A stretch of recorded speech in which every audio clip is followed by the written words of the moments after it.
दोस्तों, Uttar Pradesh public service commission में आ गई हैं वैकेंसियां।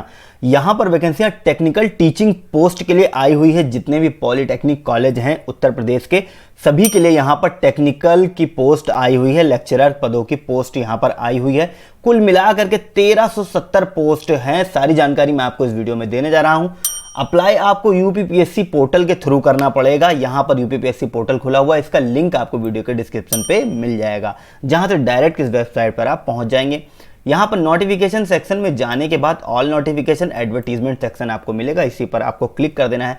देखिए, प्राविधिक शिक्षा विभाग उत्तर प्रदेश परीक्षा, ये नोटिफिकेशन 15/9 को जारी हो चुका है। 12/10 तक इसकी लास्ट फी डिपोजिशन की डेट है और 15/10 तक फॉर्म सबमिट आपको कर लेना है। कौन इसमें एलिजिबल है अप्लाई करने के लिए, कैसे अप्लाई करना है, सारी जानकारी मैं आपको इस वीडियो में दूंगा।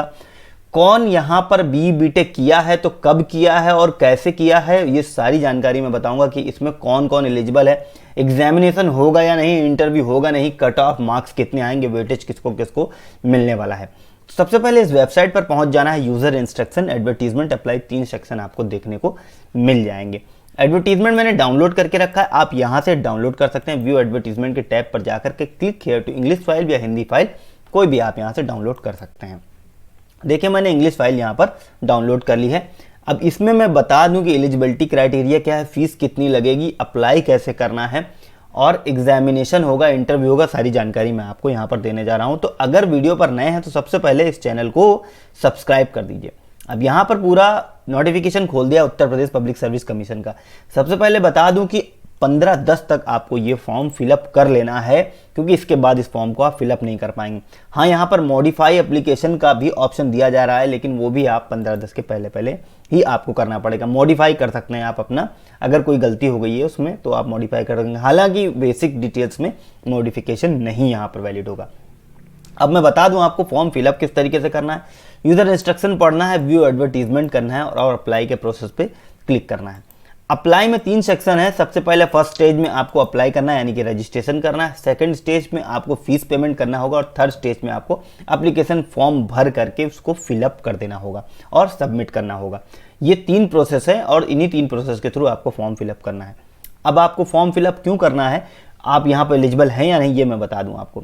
सबसे पहले बताता हूँ कि पोस्ट यहाँ पर कितनी आई हुई है। तो यहाँ पर देखिए, लेक्चरर की पोस्ट आई हुई है। लेक्चरर की पोस्ट है यहाँ पर mechanical engineering, electrical, civil, electronics, chemical, computer, paint technology, textile, carpet technology, leather, plastic, electrical engineering, architecture, auto engineering, textile, pharmacy, instrumentation and control, interior designing, chemical, footwear technology, physics, chemistry, English, math, superintendent, इतने प्रकार की post यहाँ पर आई हुई है। SC ST OBC economically weaker section सबके लिए अलग अलग से यहाँ पर रिजर्वेशन दिया हुआ है। कुल मिलाकर के 1370 पोस्ट है। इन्हीं पोस्ट के अगेंस्ट में आपको अप्लाई करना है। रिजर्वेशन यहाँ पर बिल्कुल भी दिया जाएगा, जो यूपी के कैंडिडेट हैं उनको ही यहाँ पर रिजर्वेशन मिलेगा। अदर कैंडिडेट को यहाँ पर रिजर्वेशन नॉन रिजर्वेशन की तरह वो यहाँ पर ट्रीट किए जाएंगे। अब यहाँ पर एलिजिबिलिटी क्राइटेरिया मैं बता दूं आपको। देखिए, एलिजिबिलिटी क्राइटेरिया क्या है इसका, ये मैं बता देता हूँ। प्रिंसिपल पोस्ट के लिए आपके पास PhD होना चाहिए, साथ ही में फर्स्ट क्लास की बैचलर डिग्री होनी चाहिए, AICTE अप्रूव्ड होनी चाहिए प्रिंसिपल के लिए। लेक्चरर के लिए 2 मोड है, लेवल 9 है और लेवल 10 है। 2 मोड की एंट्री है। इंजीनियरिंग टेक्नोलॉजी और डिसिप्लिन टेक्नोलॉजी, डिसिप्लिन के लिए दोनों के लिए अलग अलग है। यहाँ पर बीटेक आपके पास है, यानी bachelors of engineering, BTech BS किया हुआ है आपने, तो आप इसमें अप्लाई कर सकते हैं। ध्यान रखिएगा, आपका ये कोर्स AICTE अप्रूव्ड होना चाहिए विद इफेक्टिव डेट, और फर्स्ट क्लास भी आपका होना चाहिए।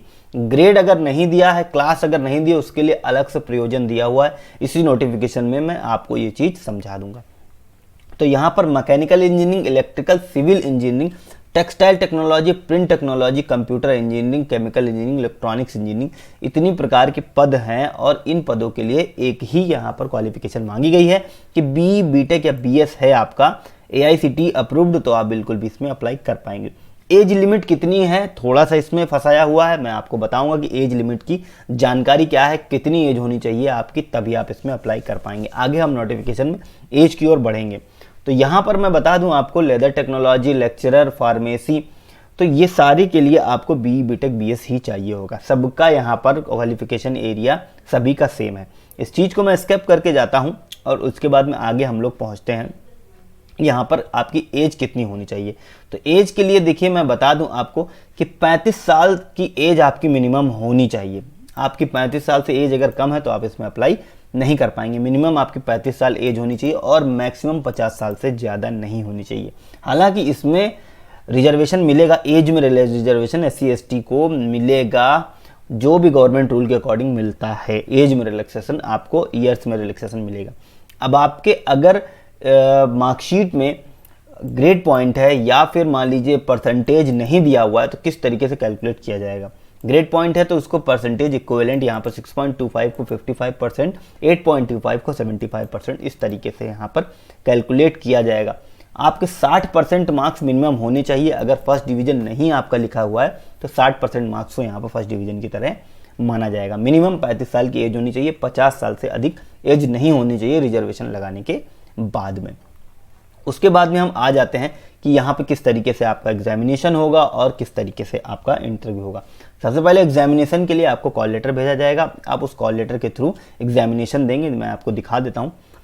देखिए एग्जामिनेशन के लिए डेट्स एंड वेन्यू एग्जामिनेशन की आपको एडमिट कार्ड, एडमिट कार्ड के थ्रू आपको बता दिया जाएगा। और उसके बाद में आपका रिटर्न एग्जामिनेशन होगा और उसके बाद में आपका डॉक्यूमेंट वेरिफिकेशन होगा और इंटरव्यू होगा। डॉक्यूमेंट वेरिफिकेशन के समय आपको सारे ओरिजिनल सर्टिफिकेट लाने हैं, 4 पासपोर्ट साइज फोटोग्राफ लानी है, जो जिसमें से 2 फोटो गजेटेड ऑफिसर के द्वारा या फिर आपने जहां से पढ़ाई की है उसके HOD के द्वारा, यानी कि हेड ऑफ डिपार्टमेंट के द्वारा या फिर हेड ऑफ इंस्टीट्यूशन के द्वारा आपको वो वहां पर अटेस्ट कराना पड़ेगा। और अगर आप कहीं वर्किंग है तो आपको NOC भी ला करके देना पड़ेगा। ये सारे इंपॉर्टेंट इंस्ट्रक्शन हैं। जो अगर आप फॉर्म भर रहे हैं तो ये सारी जानकारी अच्छे से जान लीजिए कि आपको ये सारे डॉक्यूमेंट सबमिट करने होंगे। फिर से मैं बता दूं, ऑल ओरिजिनल सर्टिफिकेट चाहिए, 4 फोटोग्राफ चाहिए आपका पासपोर्ट साइज, जिसमें से 2 फोटोग्राफ अनअटेस्टेड होगी और 2 फोटोग्राफ अटेस्टेड बाय होगी आपके head of department, head of institution या फिर किसी गजेटेड ऑफिसर के द्वारा। कहीं आप काम कर रहे हैं तो उससे भी आपको NOC यहाँ पर लाना जरूरी है at the time of interview. Examination के समय ये सारी चीज़ें आपकी नहीं मांगी जाएंगी। एग्जामिनेशन के लिए आपको ये सारी चीज़ें नहीं लानी है, सिर्फ और सिर्फ ये एडमिट कार्ड आपको लेकर के आना पड़ेगा। उसके बाद में मैं बता दूं, जनरल इंस्ट्रक्शन यहाँ पर दिए हुए हैं। जनरल इंस्ट्रक्शन को आप पूरा अच्छे से पढ़ लीजिए। और बता दूं कि अगर आपने कोई फॉल्स इन्फॉर्मेशन इसमें दी या फिर कोई डॉक्यूमेंट आप लगाना भूल गए, अगर ये चीज़ वहाँ पर पाई गई तो 5 साल के लिए यहाँ पर डीबार का भी यहाँ पर प्रोविज़न दिया हुआ है कि आपको डीबार ये कर देंगे। 5 साल के लिए आप डीबार यहाँ पर हो जाएंगे। तो फॉर्म को सबमिट करने से पहले अच्छे से सारी चीज़ें चेक कर लें। बिल्कुल भी गलती होने के चांसेस इसमें नहीं होने चाहिए। और फॉर्म जब आपका भर जाएगा, एडमिट कार्ड आ जाएगा और एग्जामिनेशन देने के बाद में आपका आंसर की भी यहाँ पर डिस्प्ले हो जाएगी, जिससे आप उसको मैच करा सकते हैं और देख सकते हैं कि आपके कितने मार्क्स यहाँ पर आए हैं। ऑनलाइन अप्लाई करने से पहले कुछ चीज़ों की आपकी ज़रूरत होगी, जैसे कि सिग्नेचर, फोटोग्राफ, ये सारी चीज़ें आपको स्टिपुलेटेड फॉर्मेट में, देखिए 3.5 बाई 6 सेंटीमीटर की आपको फ़ोटो चाहिए होगी। इसी तरीके से जो एक सिग्नेचर है वो भी 50 KB से ज़्यादा नहीं होना चाहिए। ये सारी चीज़ें आप एनेक्सर A के द्वारा ही सारी चीज़ें मैच करा करके आपको उसको अपलोड कर लेना है। उसके बाद में फॉर्म भरना है। अगर आप एज में कास्ट के में रिजर्वेशन चाहते हैं तो आपको इसी प्रकार का यहाँ पर दिया हुआ है फॉर्मेट, इसी फॉर्मेट में आपको कास्ट सर्टिफिकेट देना पड़ेगा।